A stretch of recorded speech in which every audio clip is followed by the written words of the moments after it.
मर जी कह रहे हैं कि कभी कभी मासिक धर्म से पहले और कुछ दिनों बाद कुछ चेंजिंग आता है शरीर में ऐसा। तो कह रहे हैं कि काम की अनुभूति होती है महाराज जी, मतलब उसको फिर मेरे जीवन में कोई पुरुष नहीं है, फिर मैं इतना ज्यादा समस्या हो जाती है कि नींद खुलते ही फिर क्रिया हो जाती है, फिर मतलब ये पूरा उसका सिद्धांत भी है, यह है कि मासिक धर्म के एक सप्ताह के बाद जब पवित्र होती है स्त्री तो उसको वेदना होती है, और सिद्धांत भी है।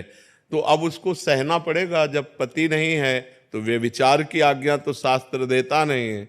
फिर राधा राधा राधा राधा रटकर ब्रह्मचर्य धारण करना चाहिए, ब्रह्मचर्य की भावना पुष्ट करनी चाहिए। अब इधर अपने जीवन को इस तरह से बर्बाद करने से तो कोई लाभ मिलेगा नहीं।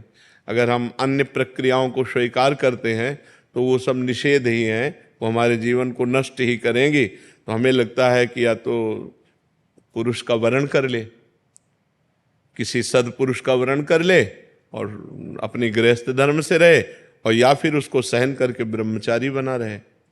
ऐसा नहीं है कि हमारे अंदर जैसा आवेश आया, वेग आया, हम वैसे ही कर लें। फिर तो हम में और पशु में अंतर क्या रह गया? हम मनुष्य हैं, वेग आता है, राधा राधा राधा राधा, शांत भाव, कोई क्रिया नहीं करनी, कोई बस 2-4 दिन में शांत हो गया। अगर हम अभ्यास करें तो 2 मिनट में शांत हो जाए। ठीक तब होता है जब ज्ञान हो जाता है।